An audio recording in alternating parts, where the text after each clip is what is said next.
Hey, reality programmers, I have an exciting topic for you. I just presented this topic at the Mid-America Hypnosis Conference here in Chicago, and I wanted to share a lot of this information with you because this is the basis for reprogramming yourself. And it comes from Carl Jung's quote, "In making the unconscious conscious." So today's topic is how to make the unconscious conscious through programming your reality. So, hey, I'm Denny Van. I develop and program Roku channels, and I program websites to be ADA compliant. And I also teach humans how to program their reality. So programming yourself is no different than programming a website. And you are programmable. But how? Marketing knows how. So today I want to share with you the how, and you will set up and experience your self-directed healing team. And this is where the conscious, the unconscious, and the subconscious, some are calling it the superconscious, and in this information, you're going to learn why some are calling it the superconscious. So, but you are programmable, and these three parts of you that make a whole are going to learn how to do the reprogramming and integration work. But how are you programmable? So today I want to share the how, and you're going to set up and experience this for yourself. So Carl Jung got me on this journey of, all right, well, until you make the unconscious conscious, it will direct your life and you will call it fate. Well, how? How do you make the unconscious conscious? And it was in 2001, I was at the top of my career. And I am a professional linguist specializing in nonverbal communication. And I had contracts on the corporate, state, and federal levels. And at age 35, I was diagnosed with a fast-spreading form of cancer. I said no to traditional treatments, and I was told that I would be dead in 2 years. Was it fate? This started me on my journey to becoming a practitioner. So over the next 21 years since the diagnosis, the combination of training in various modalities, plus observing the nonverbal communication that happens on deep levels, and many years of studying and training in hypnosis, NLP, acupressure, craniosacral therapy, EFT, the nervous system, and I love to connect with the newly labeled organ called the interstitial system. So we're going to get into that in more details. But my definition of practitioner is a perpetual seeker while keeping the balance between practice of healing and the nonstop search for tools that may produce results that were not possible before, seeking faster, simpler, longer lasting, less complicated, and free of side effects. So let me know in the comments, are you a practitioner? Tell me what kind of practitioner you are, because what you're about to learn will only blossom what you already know. Yes. And also keep the questions in the comments coming as well. So this journey resulted in the development of techniques, and that these techniques reprogram the unconscious effectively. Yes, I said that out loud. You can reprogram the unconscious. So we're going to get into a little bit of technical stuff, but what we're doing is building a framework to jump off from. So I'm not going to teach you anything new. What I'm sharing is that framework that teaches each part of the whole how to do the reprogramming and integration work. And that is the conscious, the unconscious, and the subconscious all have a role and a job to do in order for the integration work to be successful. So because it is possible to reprogram, reprocess, and integrate any learned mental or physical reactions that emerge from the triggers in our environments. So as we are experiencing within our own communities, we may see that in your own communities today and in our environments, we are pretty much projecting on each other. So we see this in our three-dimensional world. We are unconsciously projectile vomiting on each other. At least that's what it looks and feels like anyway, energetically. So projection is a misalignment with the inner and outer world. The habit of projection, and it's a habit that can be changed. It's set up when we experience trauma, betrayal, abuse, discomfort. A defense mechanism is activated by the habit of refusing to acknowledge within the self, yet see it in others. We feel resentment, hatred, and anger toward them. So projection occurs from what is thought or believed about a person is actually the disconnected and despised self. So by pointing to others, we reduce our own discomfort, self-hatred, anxiety, or bad feelings about ourselves. And then pointing to others helps us avoid responsibility for ourselves because it's too painful, difficult, or uncomfortable. Then we justify our anger, ideas, beliefs, and impose them on others. This is the cycle we are in. But how do we get out? So projections happen on an unconscious level.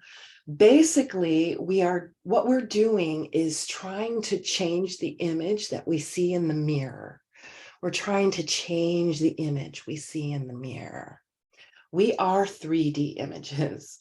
So what's projected out can't be changed. Change cannot happen at the mirror or conscious, unconscious levels.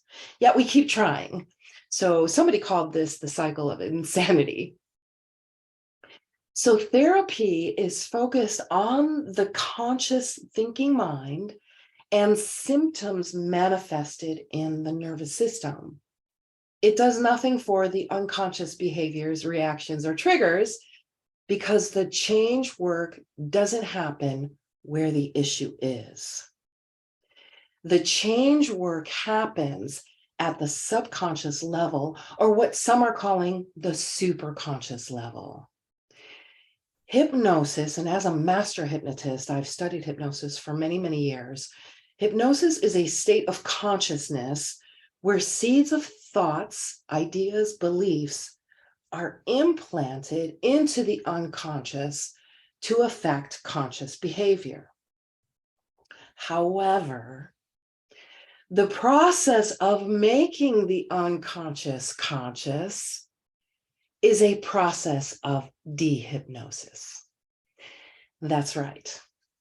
So in this process, self-hypnosis is an integral part of self-directed healing with the ability to self-enter desire states for behavior change and process integration to happen.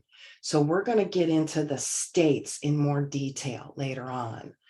But the conscious mind and subconscious are not one unified mind like many think. They learn very differently. So the shift from therapy-directed healing to self-directed healing is having a strategy and framework and working with the subconscious on a co-creative level. And I would like for you to experience that. So this process does not require repeating the trauma story. Instead, self-directed healing starts with making the subjective objective. So, but what does that mean? How do we make the subjective objective? Well, we're habitualized in the subjective. So it's going to take some awareness and training to move from subjective to objective. And I'll tell you what I mean. If you were to say, I am angry, it's very subjective because somebody looking at you might not know how angry you are by looking at you. So it's very subjective. I am angry. However, if you use the pain scale, you make from I am angry to I'm an 8 on the pain scale. You just made it objective because now who's asking and wanting to know how angry you are and yourself are now looking at it objectively. This is what's important when we use the pain scale. Once the trigger, the behavior, or the pain moves from subjective, I am angry, to objective, I'm an 8 on the pain scale. Problem solving becomes self-oriented. And this is important because the moment a problem, behavior, that moment that a problem, behavior, thinking, memory, pain, whatever it is that is happening, distorts the current perception of reality. It distorts it. And then once aware, see, awareness is key, it can instantly integrate without outside help. This is where you begin the programming, self-programming process, because self-directed awareness is number one. It's key. So teaching the subconscious, because it learns very different from the conscious. So teaching the subconscious to discover solutions to issues and then carry out the agreed upon process. And you're going to learn that agreed upon process. So any trauma memory, conscious or unconscious, distorts how we perceive our reality, our thoughts, and our behaviors. So far, we've learned 2 of the 4 steps that bring these 3 parts of a whole together. And soon we'll be experiencing how to do the reprogramming and integration work. So those first 2 steps are awareness and make the subjective objective. So behavior is determined by internal and external stimulation to create memories. And there are 2 kinds of memories. We're going to get into some technical stuff, but it's going to make sense as we start working with the unconscious and then teaching the subconscious how to do the work. So the 2 types of memories are content memories and emotion memories. So content memories are sensory experience, content memory structures, and they contribute to behavior. And emotion memories, emotional experiences that we have. And these emotional experiences can differ greatly, even between 2 siblings having completely different childhoods, experiences growing up in the same household. So these are very 2 distinct types of memories. And these memories, They have unique structures that associate with previous learned memories and emotions that create our behavior. These memory structures represent our reaction to the current experience. Memories are recycled repeatedly in different combinations to create new memories for reinforcing behaviors or creating new behaviors. So all brain and body activity is run and managed by memories.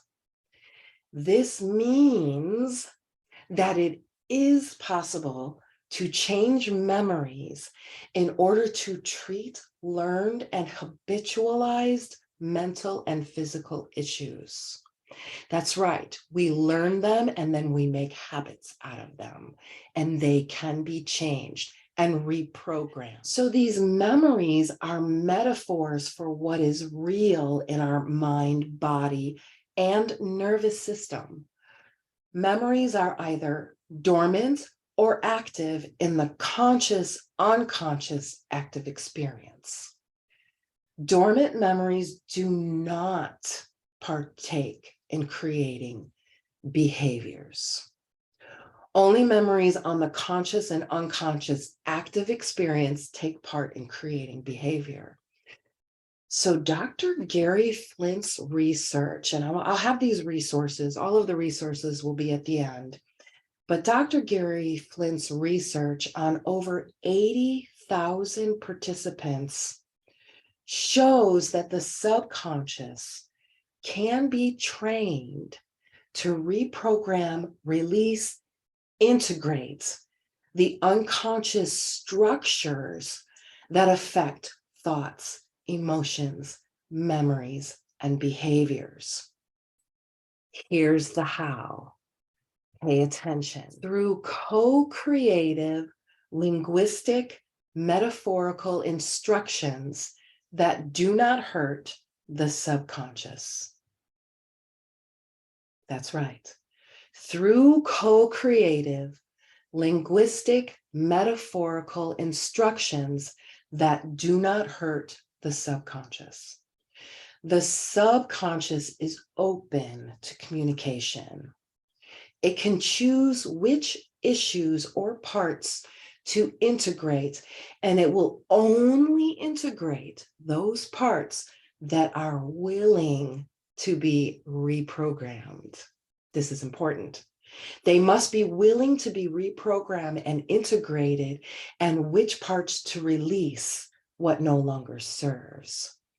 So unresolved, suppressed issues submerged in the unconscious can bleed into and influence our conscious behaviors. We've all experienced that. The conscious, subconscious work together through the feeling of the wish fulfilled or of the answered prayer. Knowing the seeds planted will grow. So the process that I use through this self-directed healing is through a state of prayer. And we'll get into details about states. The subconscious is controlled by the conscious mind. I'm going to say that again. The subconscious is controlled by the conscious mind. Whatever you think or feel about another creates a body memory and attachment. So the subconscious is a language process independent of the conscious and unconscious activity and of all memories. It has capacities far beyond our expectations. This is why some are calling it the superconscious now, but it's basically the subconscious. So again, the subconscious is a language process independent of the conscious and unconscious activity and of all memories. This is very important to understand right here. The subconscious is also able to work independently of our personality and can treat negative beliefs, memories, and experiences. And with the work that we've been doing, we have been having some phenomenal feedback. So quantum physics tells us that we are built with and governed by these unforeseen forces. And so dealing with realities we can't even see, the cause of our reactions are in a different reality that we can't see. So physics calls it virtual reality, but it is a hidden reality. And here's what's important about this hidden reality. We can program it. So this multi-dimensional hidden reality affects our lives on so many levels within our fields and how it interacts with other fields. Our behavior is affected by activity in the hidden reality. So we know this about groupthink. We know this. This hidden reality is a metaphorical interpretation of the 11 dimensions of hidden reality or string theory. So what Dr. Gary Flint did is he applied this theory to behavior and ourselves. So what we are doing is we are co-creating with this hidden reality to cause change in behavior. Unlike the conscious and unconscious, the subconscious operates within this hidden reality. So if we can work with the hidden realities, would that lead to changing our 3D experience? I trained in craniosacral therapy with the Upledger Institute, and Dr. Upledger, he's passed, but he has a book called The Inner Physician. And he is quoted here by saying, "My belief is that somewhere inside of you is the answer to every question that can be asked about you. My concern is that we make a connection with that part of you that knows the answers, and that those answers can be shared with us and used for the good of the total you." Dr. Gary Flint discovered how to train the subconscious to be the co-creator, the inner physician, and learn that this ally has an enormous capacity to make changes in memories and behaviors. Once the subconscious mind is trained, it can be used to integrate, treat, and reprogram many issues. Not only issues from our present reality, but generational issues, memories, and reactions, and begin to work in harmony with the subconscious to solve barriers that stop the healing process. These barriers or memory structures are also known as shadows or parts, and attached to emotional pain from traumatic past experiences. Now, in the work that I do, I call them parts because some parts can be kept and some parts can be let go of. And with shadows, we always have a shadow, right? So we're always keeping our shadow. So in the work that we do and the metaphysical imagery work we do, we let go of parts and like to call them parts. But even painful experiences and these shadows or parts that attach to this emotional pain from the traumatic past painful experiences, they create simple to complex memory structures. Now, these parts are memory structures that can go from dormant to active and cause unwanted behavior that intrudes in our current life experience. And these parts are independent of the main personality. These memory structures could be complex structures that could stop any treatment process. These complex structures are treated differently from basic structures, and these are successfully resolved through this process. When memory structures create a barrier to treatment, these barriers are referred to as fields. When a barrier to treatment is discovered, it's time to problem solve with the subconscious. Flint's theory shows we can communicate and work with the subconscious to identify the next appropriate intervention and solutions to barriers. The subconscious is an ally and willing to learn to help identify, reprogram, release, and integrate these parts. It is the programming language that has access to the brain and the entire neural network. It can learn to reprogram memories by removing or adding emotions.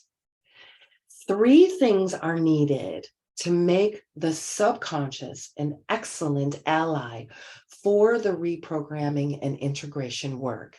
And that is clear communication, access to all memories, and a way to process and integrate the reprogrammed memories.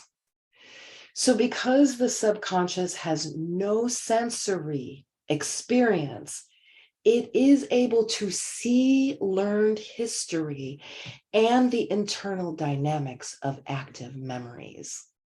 The subconscious can also control internal processes that cause changes in the experience of memories and behaviors, or treating and integrating the emotions associated with them, because each one of those parts, they have assets that want the wholeness of you wants integrated.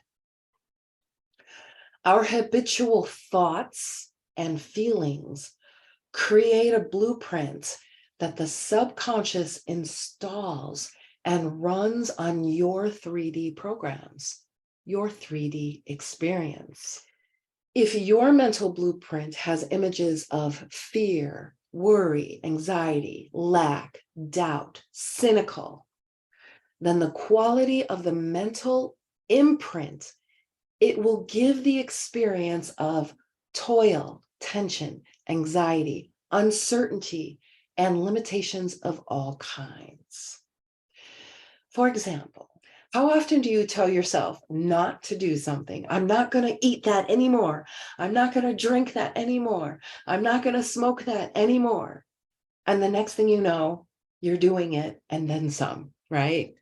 So if I tell you to don't think of a pink elephant, what are you going to think of? This is how the subconscious learns. And this is powerful. The process of thinking forms impressions on the mind, and these impressions become manifested as facts and experiences. The subconscious does not experience time and space. It is infinite intelligence. It is present in its entirety at every point simultaneously. Parts of us that are amnesic or disassociative are the dynamics of our personality. This is ignored in traditional therapy.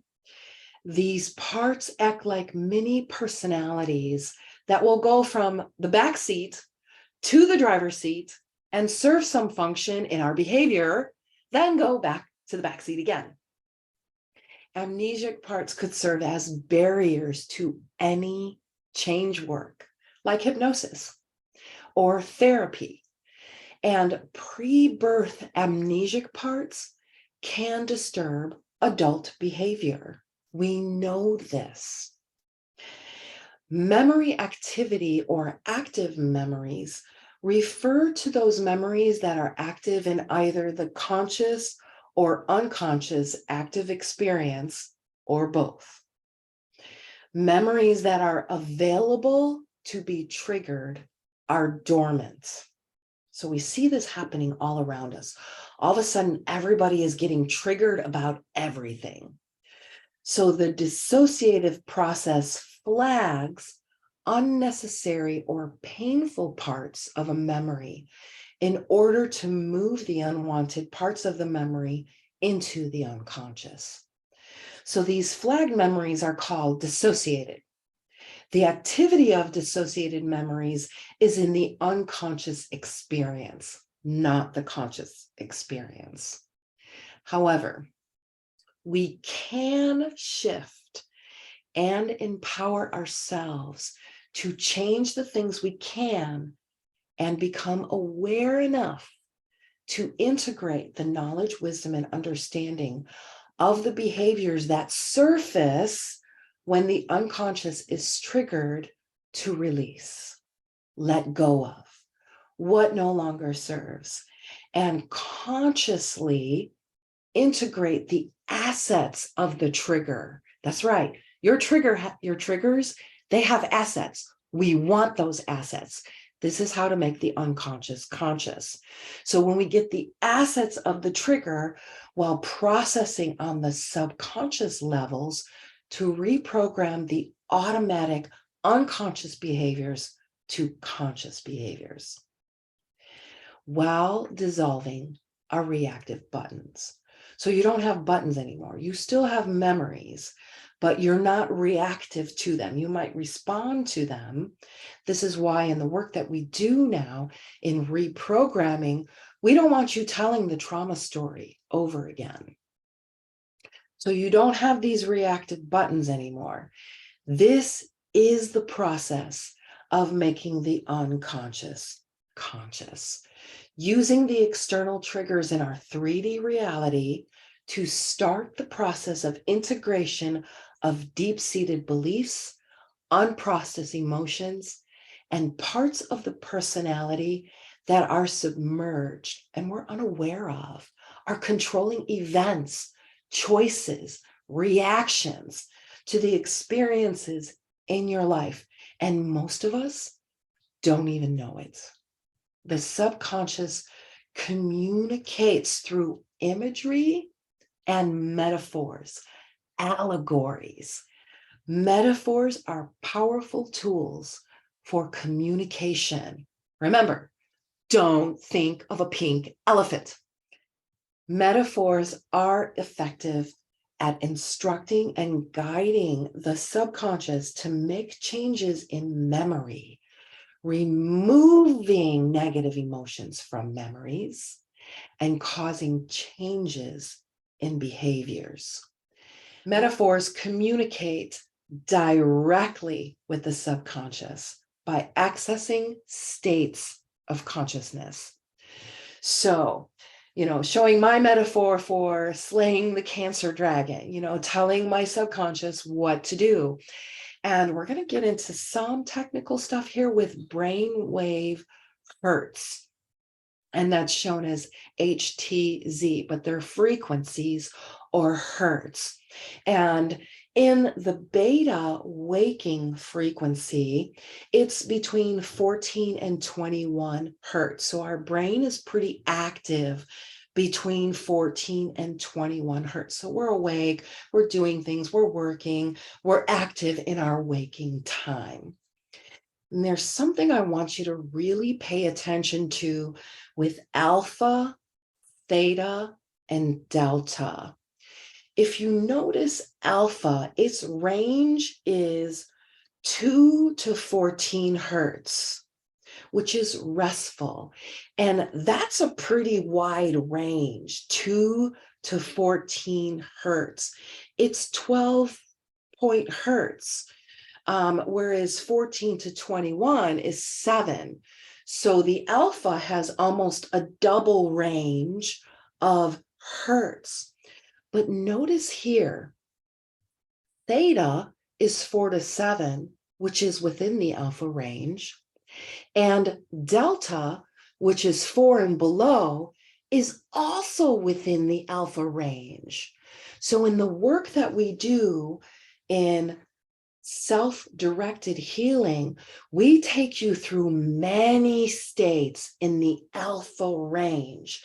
And some of those may include theta, or getting down into, before going into deep sleep, listening to some reprogramming linguistic words for the subconscious, and then listening to that as you come out of deep sleep. And so these are ways that you can use your own frequencies. And you know, when you're in waking 14 to 21, the mind is active, you might be caffeinated, you've got things to do, you got that task list, you got stuff to do. But in restful, you could be in prayer, you could be in meditation, you could be journaling, you could be doing some art, you could be just doing some imagination work, whatever that is. And prayer is within that realm, not prayer like religious organizations do prayer, but bringing yourself in the state of the wish fulfilled or the answered prayer, in that state of knowing, of, dare I use faith, but can't think of another word, where any seeds you know that are sown here are going to grow. There's a knowing there. So these things happen within that wide range, 2 to 14 hertz, and going in and out. And so in the work that we do in setting up your healing team, we go in and out.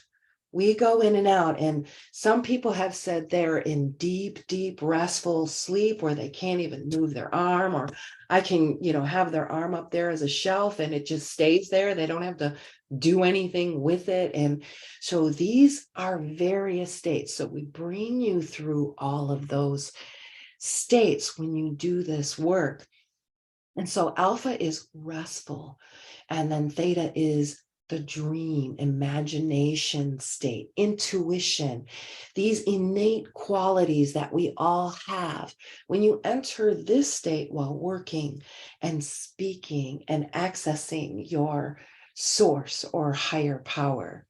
And, children, they're pretty much in theta all the time until about the age of 7, which is the age of consciousness. They're consciously aware of themselves.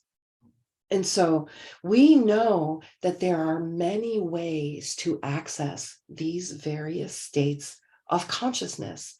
And, we can use hypnosis, definitely. Hypnosis, self-hypnosis is one of the best things. So if you see a hypnotist or a hypnotherapist, be sure to record the words, the language that is used to communicate to the subconscious. Listen to that in states of theta and going into delta, into sleep. And then the first thing you do in the morning coming out, and maybe listen to it in the middle of the day when you go into prayer or meditation. So these are ways that you can keep and cultivate the seeds of change that you want the subconscious to begin to create in your 3D reality. So self-hypnosis is big, but there's also breath work, meditation, prayer, plant medicines. And I'm going to add one. This is assembling and instructing your self-directed healing team. And I would love for you to experience that. And it is quite the experience. So the first thing that we usually do in starting up and assembling your healing team, your self-directed healing team, is number one, get permission. And one of the things that I do is I use a pendulum. And with a pendulum, I ask it for things, or I programmed it to show me what's happening in the energy, which is coming off of me and connected to whomever is connecting with me. And it shows me 4 things. And Dr. Gary Flint, in his books, I'll have those resources. He did muscle testing for yes and no. And he also had the client put their hands on their lap, lift their first finger for a yes, lift another finger for a no, and then lift something else for a maybe. That could be right. But with this pendulum, I get 4 responses. I get a yes, I get a no, I get a maybe, and I get a polarized. A polarized is going in reverse direction, counterclockwise, whereas clockwise is a yes. And polarized meaning that there are 2 beliefs, opposing beliefs within your unconscious that are pretty much canceling each other out. So we want to diffuse and let go of that polarized beliefs so that we can move forward and bring to us the things we want in our experience. So this work is excellent for group settings. And because we don't repeat the trauma story, all of the work is internal in these internal dimensions. So once we start and set up your healing team, your self-directed healing team, we start at a point of awareness and where you are on the pain scale.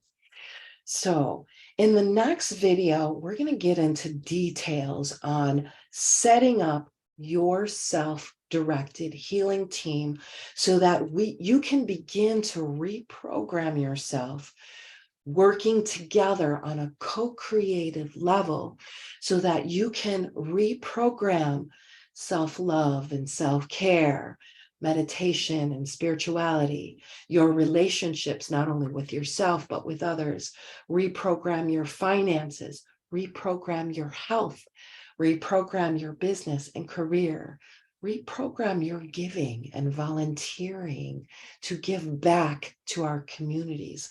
So it's a 4-step process, and you're going to learn that 4 steps in the next video.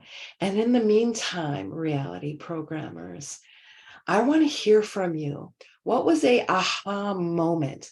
What do you agree with? What would you like to learn more of? What do you disagree with? Let's keep the conversation going in the comments because I want to hear from you. And then next time in the next video, you are going to be setting up your self-directed healing team. And we're going to go through a process of practicing it in how to do it so that, and then we're going to anchor that process within your self-directed healing team so that as you go out in your environment and you may start to get triggered by what's happening, you can start healing it within yourself first. Now, the 3D reality might take some time to change. Just don't even look at it anymore. Focus in on what you are supposed to be doing. So until next time, keep being amazing.